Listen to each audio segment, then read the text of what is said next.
Thank you. So my name is Farai Zimudzi. I'm the FAO representative in Ethiopia. And so I'm here together with the delegation from Ethiopia attending the World Food Forum. And also, as you know, there are many events going on around World Food Forum. One of the key events is the Investment Forum, which has been running for some years now. And Ethiopia has been part of that program since 2019 with the purpose of catalyzing and supporting investment into Ethiopia's agri-food systems. So we've been working very closely on that. And of course, this year there are a lot of many other events that are going on in addition to the investment forum. I really think that our investment cases that we have developed with the Ministry of Agriculture and other players are solid. Yesterday evening, we had the opportunity to present in a plenary session the investment cases for Ethiopia, and the feedback was extremely positive. And I would say that what was said, especially by the two financing institutions that participated, African Development Bank as well as International Finance Corporation, were really positive, essentially telling the other or bearing testimony on behalf of Ethiopia in terms of the seriousness of the government of Ethiopia for investment, and once they commit to something, they really see it through.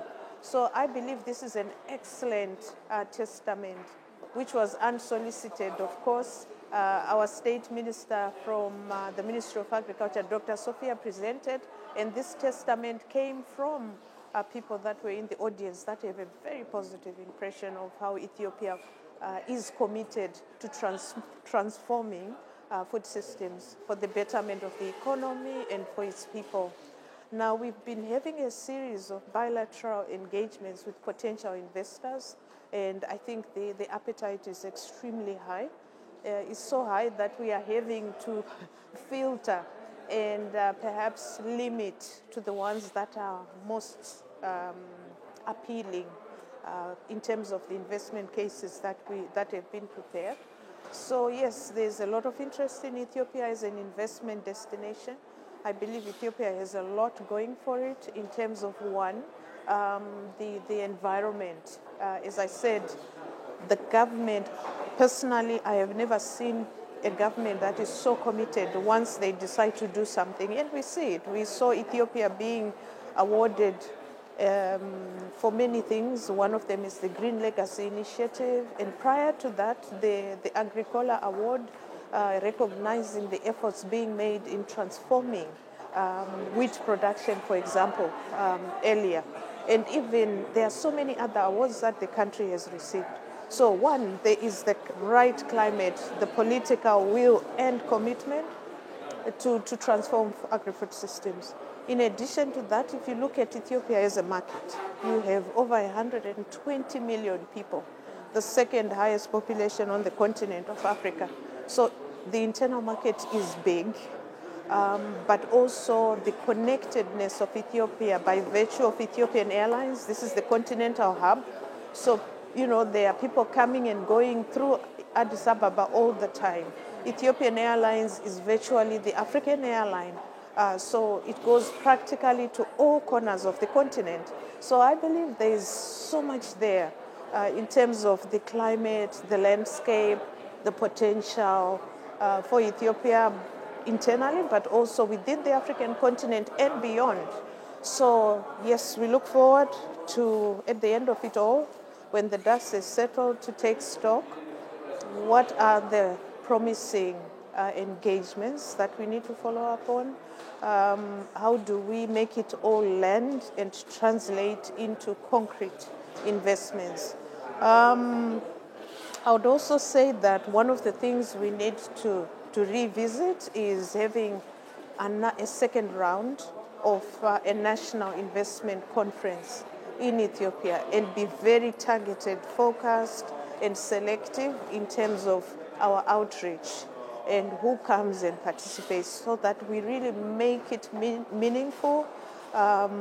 We bring potential investors that are matched to what has been prioritized in terms of the investment cases, and we kind of take away the sort of, the opportunism sometimes, that you get people who are really on a hunting expedition. We want people who are focused, who are serious, who are speaking to the priorities that have been identified collectively with the support of FAO. So so far it's going great. We are excited, and as FAO, of course, we are here to support and to work together in partnership with the government and people of Ethiopia, so that, agriculture and agri-food systems, they bear the fruit that they should, because with 70% or so of the population dependent on agriculture, if we make agriculture work and agri-food systems work, the economy of Ethiopia, I believe, will just take off. So what I've just talked about, the investment work, we are providing the technical support, identifying collectively the investment cases, providing the initial support through our investment center and others within the broader FAO ecosystem, providing the technical support to really sharpen the focus, what needs to be done, and what are the preliminary sort of analysis from both an economic, social, as well as environmental point of view, because those are important elements. It's not just about, an investor making money, but what does it mean to your average smallholder farmer who would participate in this? They need to also reap the benefits. So, and also what are the environmental gains? Because whatever investment, it has to be environmentally sound. It should not harm the environment. It should contribute to making the environment better, and as well as making the social, as I said, and economic benefits across the board for different players. So we are not looking at an extractive investment model where the investor benefits, but we are looking at a 360-degree model where everyone benefits, especially the smallholders. So that inclusivity element is important. We need to take care of it. So that's one very important work we are doing. The other is the ongoing broader support that FAO has. So we normally prepare a programming framework. For the current one is for 4 years. It's ending this December. The next one will be from 2026 until 2030. So in agreement with main stakeholders, chief amongst which is the government, is to identify what are the key priorities that FAO is best suited to support. Because as a specialized technical agency, that's what we focus on, specialized technical support within the agricultural space in a broad sense. So we agree these are the key priorities for the next 5 years, and then we develop specific interventions that target those. Of course, it's not written in stone. There's a degree of flexibility, because as the situation evolves, we also need to be adapt to the prevailing situation, and then fine-tune our program accordingly. So these are some of the things we are doing. So we are active in quite a number of areas in Ethiopia. We have our 4 priorities. Focusing on production productivity, focusing on agri-food systems transformation and nutrition, focusing on natural resources management, environment, climate, and forestry, and then also focusing on other elements, anticipating and responding to any emergencies that arise, climate-induced, man-made, you name it, as well as social protection and other issues, and of course gender, youth, and innovation and policy support are kind of cross-cutting issues that touch on each of those 4 broad priorities. So that's how things look at the moment.